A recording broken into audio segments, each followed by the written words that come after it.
அன்புள்ள தமிழ் சொந்தங்களுக்கு டாக்ஸில்லா தமிழின் வணக்கங்கள். இயல் 1 இலக்கண பாடப்பகுதியில் உள்ள இலக்கிய வகை சொற்கள் மதிப்பீட்டு வினா விடைகளை தான் நாம் இப்போ பார்க்க போகிறோம். வாங்க மாணவர்களே. சரியான விடையை தேர்ந்தெடுத்து எழுதுக.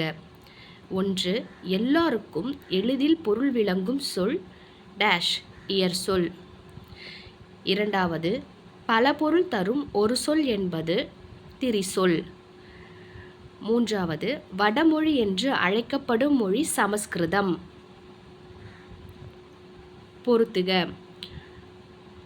இயற்சொல் சோறு, திரிசொல் அழுவம், திசைசொல் பெற்றம், வடசொல் இரத்தம். அடுத்தது குருவினா. முதல் பார்த்தீங்கன்னா, மண் பொன் என்பன எவ்வகை சொற்கள்? மண் பொன் என்பன பெயர் இயற்சொல் ஆகும். மண் பொன் என்பன பெயர் இயற்சொல் ஆகும். இயற்சொல்லின் 4 வகை யாவை? இயற்சொல்லின் 4 வகைகள் யாவை? பேஜ் நம்பர் 19 பார்க்கலாம். வாங்க மாணவர்கள். குருவினா 2 பார்த்தீங்கன்னா, இயற்சொல் பேராகிராஃபில் இயற்சொல் பெயர் வினை இடை உரி ஆகிய 4 வகையிலும் வரும்.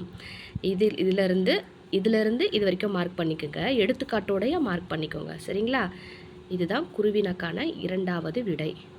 2வது குருவினாக்கான விடைங்க.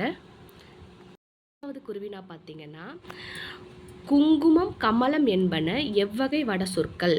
குங்குமம் கமலம் என்பன எவ்வகை வட சொற்கள்னா, குங்குமம் கமலம் என்பனன்னு எழுதிட்டு தற்சமம் வட சொற்கள் ஆகும்.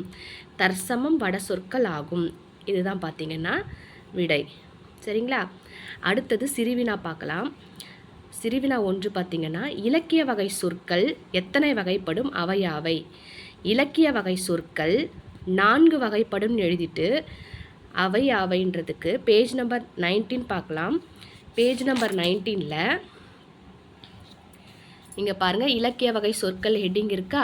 அதுக்கு கீழே பேராகிராஃபில் பாருங்கள், இலக்கிய வகை சொற்களை இயற்சொல், திரிசொல், திசைசொல், வடசொல் என 4 வகையாக பிரிக்கலாம். இதுதான் பார்த்தீங்கன்னா சிறுவினாக்கான முதல் கேள்விக்கான பதில். ஓகேங்களா? மார்க் பண்ணிட்டீங்களா? அடுத்து 2வது கேள்வி என்ன?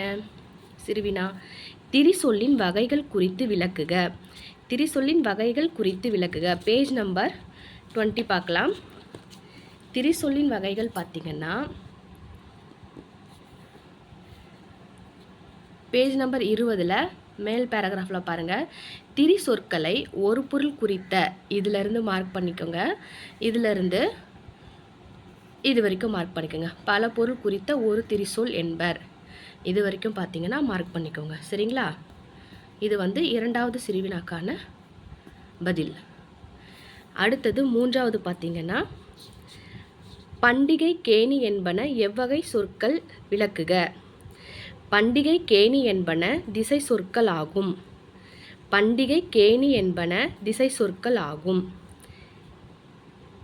பேஜ் நம்பர் பார்த்தீங்கன்னா, பேஜ் நம்பர் 20லே இருக்கும் பாருங்கள், திசை சொற்கள் ஆகும் எழுதிட்டு பண்டிகை கேணி என்பன திசை சொற்கள் ஆகும் எழுதிட்டு அதுக்கப்புறம் பார்த்தீங்கன்னா இதையும் மார்க் பண்ணிக்கோங்க. இந்த பேராகிராஃபை மார்க் பண்ணுங்கள். திசை சொல்ல இருக்குது பார்த்தீங்களா? பிற மொழிகளில் இருந்து தமிழில் இதிலிருந்து திசை சொற்கள் எனப்படும். இது வரைக்கும் மார்க் பண்ணிக்கோங்க. இதுதான் பார்த்தீங்கன்னா 3வது சிறுவினாக்கான பதில். சரிங்களா?